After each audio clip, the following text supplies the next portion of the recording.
Bem, é um prazer enorme estar apresentando a pesquisa que foi realizada sobre o impacto da pandemia nos centros e museus de ciência no Brasil. A importância dessa pesquisa eu julgo ser muito relevante, porque a gente conhecer um pouco esses impactos, conhecer um pouco da racionalidade com que os gestores de museus, né, e particularmente os profissionais de educação lidaram com os problemas da pandemia, foi algo muito importante. A gente sabe que boa parte dos nossos educadores de museus não necessariamente tem formação específica, né, para lidar com questões de tecnologia, redes sociais. A gente sabe que boa parte das nossas instituições não estão equipadas com os equipamentos necessários, com qualidade de rede necessária. A gente pôde ver, ao mesmo tempo, que, de fato, esses problemas eles também impactaram no que efetivamente essas instituições foram capazes de fazer, mas, ao mesmo tempo, mostrou uma resiliência muito grande dos profissionais dos setores educativos dos museus. A gente viu setores educativos praticamente se qualificando em serviço, vamos dizer assim, aprendendo a lidar com as novas tecnologias. A gente viu um esforço muito grande, muitas vezes até pessoal desses profissionais. E a gente vê, então, que, apesar dessas dificuldades, existe um consenso de que houve um legado deixado pela pandemia, no sentido de que houve uma conquista de novos públicos, né? Quando a gente fala particularmente em termos geográficos, os museus eles deixaram de ter uma atuação, digamos assim, muito local para conquistar audiências que estão a centenas de quilômetros de distância. Então a gente viu que existe um legado que ficou,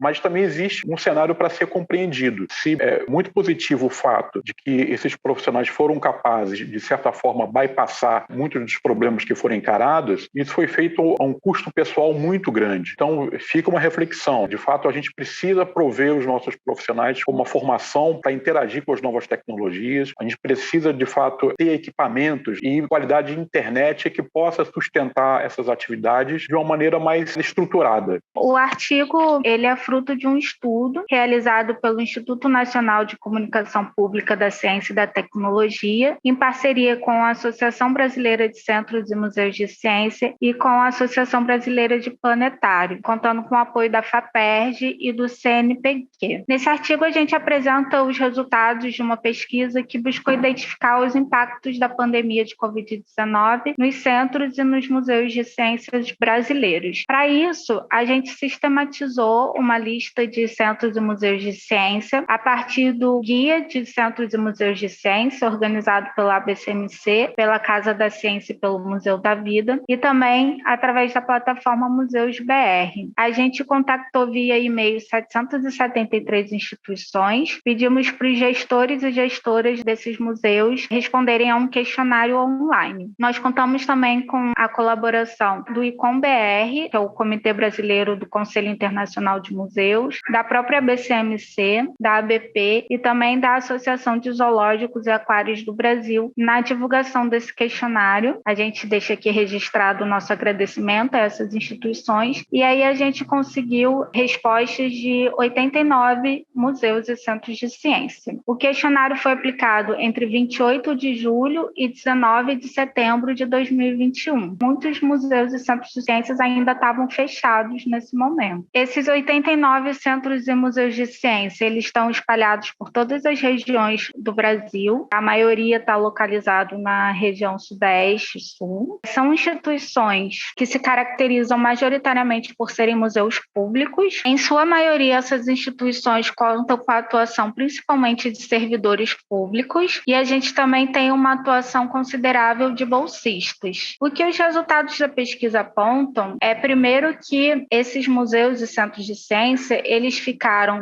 fechados desde o início da pandemia até o momento de aplicação do questionário, pelo menos. Então, desde março de 2020 até setembro de 2021. E com esse fechamento, as instituições migraram para o trabalho remoto, claro que com exceções, porque existem funções que não podem deixar de serem presenciais, mas com a migração para o trabalho remoto, a gente teve mudanças de trabalho das mais diversas, tendo sido as mais citadas o aumento no número de funções exercidas e a diminuição da carga horário ou de trabalho. E a gente também teve mudanças em termos de situações de trabalho, que são demissões, encerramentos de contrato, suspensões de contrato, redução de salários ou de honorários. E vale destacar também que, ao longo desse período, as instituições não contrataram funcionários na sua grande maioria. E, além disso, a gente percebeu percebeu que a maioria não desenvolveu ações de apoio à saúde mental e emocional desses funcionários. As instituições, elas tiveram que interromper algumas ações educativas, mas também criaram outras e adaptaram algumas. E a maioria dos gestores que responderam ao questionário consideram que o principal objetivo do desenvolvimento dessas ações foi conseguir se manter conectado com o público. Em 52 instituições, os gestores consideraram que a atuação do setor educativo e dos educadores foi a principal forma de conseguir manter esse elo. E, de maneira geral, os gestores e as gestoras viram com muitos bons olhos essa migração para o formato remoto, porque pôde aumentar e diversificar o público atendido. Mas o que a gente percebeu também é que essa diversificação é uma diversificação geográfica, porque a gente não tem mais a limitação espacial. Os respondentes também destacam que existe um problema de falta de formação da equipe para poder fazer essa atuação remota e também falta de recursos humanos e financeiros. Outro dado importante que a gente percebeu é que, apesar dessa diversificação geográfica do público, a relação com a comunidade ela foi prejudicada. A população que vive nos bairros onde o museu se localiza. As ações voltadas para a comunidade foram interrompidas ou por completo ou parcialmente. Os gestores e gestoras também indicam uma certa preocupação com o retorno ao presencial. Na visão dos gestores e das gestoras, essa realização de ações remotas iria continuar após o retorno presencial, mas em coexistência com as ações presenciais, o que a maioria das pessoas vem chamando de formato híbrido, né? Por outro lado, eles também se perguntam como que isso iria ser efetivado, considerando que, como eu já comentei, não houve aumento de recursos humanos, nem financeiros, e nem capacitação da equipe.